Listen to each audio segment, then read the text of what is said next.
일본 축구 팬들 사이에서 한국과 이라크의 친선 경기 결과에 대한 놀라움과 걱정이 커지고 있습니다. 한국팀이 이라크를 1대 0으로 간신히 이기자 많은 한국 축구 팬들은 한국팀이 더 많은 골을 넣지 못한 것에 대해 실망감을 표현했습니다. 특히 후반에 주요 선수가 교체 투입되었음에도 불구하고 추가 득점에 실패했다는 사실에 한밤중까지 중계를 보고 있던 한국 팬들은 다소 실망하는 모습이었습니다. 하지만 일본 현지 반응은 이와 정반대로 흘러가고 있는 모양새입니다. 현재 아시안컵에서 일본과 이라크는 같은 D조로 조별리그에서 만나야 하기 때문에 한국과 이라크와의 경기에 더 큰 의미를 두고 있는 것 같습니다. 또한 1.5군으로 평가전을 한 한국의 강력한 경기력이 일본에게 위협적이라는 평이 지배적이네요. 일본 팬들은 한국팀의 어떤 점을 주목하고 있으며 왜 자신들의 상황에 대해 비관적인 시각을 갖게 되었는지에 대해 깊이 있게 분석해보는 것이 중요한 시점입니다. 평가전에 대한 일본 현지 반응 그리고 일본팀의 현재 문제점은 무엇인지 그리고 한국의 우승 가능성 등을 정리해보았습니다. 지금 바로 함께 가보시죠. 같이 출발하기 전에 정중히 구독과 좋아요 한번 요청드립니다. 다음 영상에 큰 도움이 됩니다. 최근 한국과 이라크의 축구 경기에서 한국이 1대 0으로 승리를 거두었음에도 불구하고 많은 해외 언론은 한국이 이라크를 상대로 예상외로 어려움을 겪었다고 분석했습니다. 전반전에는 주전급이 아닌 선수들로 구성된 팀을 내보낸 한국은 후반전에 주력 선수들을 투입했음에도 추가 득점에 실패하는 경기를 운영했습니다. 이라크의 중동 특유의 거칠고 더티한 경기 방식과 심판의 편파 판정이 경기에만 집중할 수 없도록 만들었습니다. 그래서 한국 팬들은 다소 실망스러운 평가가 커뮤니티를 중심으로 올라오고 있습니다. 하지만 이번 평가전을 보고 있는 일본 축구 팬들은 이 경기에 대한 반응이 눈에 띄게 달랐습니다. 한국과의 격차를 심각하게 인식하며 특히 한국 선수 이강인의 활약에 큰 충격을 받았다고 합니다. 일본 네티즌들 사이에서는 한국의 피지컬하고 전투적인 플레이 스타일에 대한 우려의 목소리가 커졌습니다. 일반적으로 일본은 기술 중심의 축구를, 한국은 피지컬 중심의 축구를 구사한다고 여겨지는데 축구 전문가들 사이에서는 일본이 개인 기술 면에서는 한국보다 앞서 있다고 평가하지만 한국의 피지컬한 플레이에는 어려움을 겪는다는 의견이 지배적입니다. 또한 중동 지역 특유의 심판 스타일과 경기 방식이 일본 축구와 잘 맞지 않는다는 의견도 나오고 있습니다. 이러한 상황들이 일본 축구 팬들과 전문가들 사이에서 한국과의 경기에 대한 긴장감과 관심을 더욱 고조시키고 있는 것으로 보입니다. 일본 선수들은 중동의 특유의 침대 축구, 넘어지면 일어나지 않는 질척이는 경기 스타일을 특히나 싫어합니다.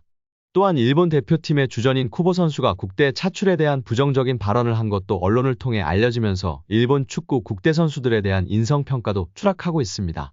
그는 강제로 나가야 한다는 발언으로 화제가 되었습니다. 일본의 또 다른 프리미어리그인 미토마 역시 부상 이후 대표팀 참가를 거부했으나 결국 대표팀에 합류하게 되었습니다. 아스날에서 뛰는 토미야스 또한 부상을 입었고 아시안컵에 참가할 의지가 없어 보였습니다. 더욱이 토미야스는 대회가 1월에 열리는 것에 대해 불만을 표출하며 바쁜 시기에 대회를 치르는 것이 곤란하다고 언급했습니다. 이런 상황을 볼 때 일본 대표팀 선수들은 중동이라는 험지에서 열리는 아시안컵의 우승에 대한 기대도 의지도 없는 것이 아닌가 하는 생각이 드네요. 한국 선수들처럼 투지를 불태우며 애국심을 드러내는 경기 스타일은 일본 선수들에게는 다소 먼 이야기로 보입니다. 이러한 상황들은 아시안컵을 둘러싼 다양한 감정과 태도를 반영하며 이번 대회가 어떤 모습을 보일지에 대한 관심을 불러일으킵니다. 참고로 우리의 황소 황희찬 선수가 이번 대회에 임하는 인터뷰를 확인해보면 정신 상태 자체가 차이가 난다는 걸 확인할 수 있습니다. 최근 아부다비로 합류한 직후 황희찬 선수는 어떠한 상황이 발생하더라도 목표는 우승이며 이를 위해 최선을 다할 준비가 되어 있다고 밝혔습니다. 또한 소속팀도 중요하지만 대한민국 국민으로서 국가를 대표하는 것이 더 큰 영예라며 국민들에게 보답하기 위해 경기장에서 최선을 다할 것임을 강조했습니다. 이처럼 황희찬 선수는 컨디션과 정신력 모두 갖춘 모습을 보여주며 대표팀의 우승 가능성을 높이고 있습니다. 또한 일본 네티즌들은 PSG 입단 후 단기간에 주전으로 자리 잡은 이강인 선수의 경기력에도 깊이 감탄하고 있다고 합니다. 그 중에서도 특히 이강인 선수가 경기 도중 보여준 바디페인팅 기술에 대해서는 놀라움을 금치 못하고 있습니다. 이강인 선수는 상대방을 속이는 듯한 바디페인팅을 통해 여러 차례 돌파하는 장면을 연출했습니다. 축구 전문가들도 이런 수준의 바디페인팅은 누구나 할 수 있는 것이 아니라 본능에 가까운 움직임이라고 합니다.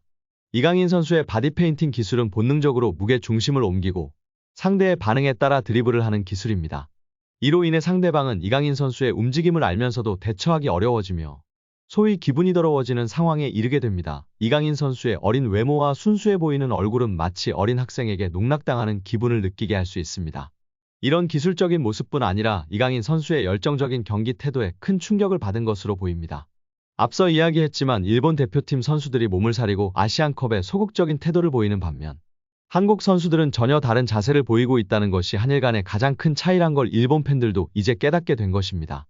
한일본 네티즌은 토트넘과 파리 생제르맹의 주전 한국 선수들이 몸을 아끼지 않고 국대 경기에 임하는 모습을 보며 일본 선수들의 아시안컵에 대한 소극적인 자세를 강하게 비판했습니다.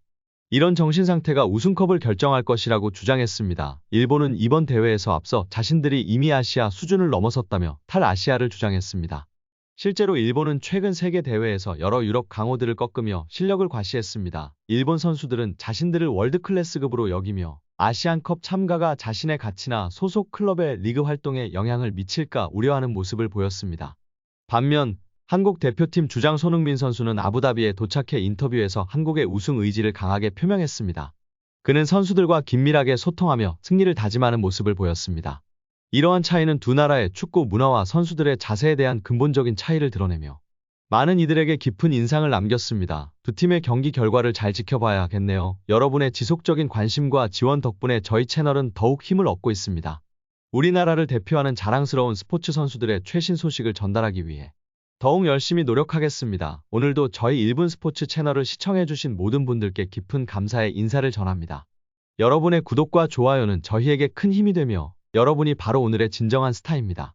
시간이 허락하신다면 최근 제가 만든 영상 중에 손흥민 선수의 남자력 인기를 실감하게 하는 영상이 있는데 그것도 같이 봐주시면 감사하겠습니다. 앞으로도 스포츠에 대한 여러분의 뜨거운 열정과 소중한 지지에 보답하기 위해 최선을 다하겠습니다. 다음번 영상에서도 멋진 스포츠 이야기로 찾아뵙겠습니다.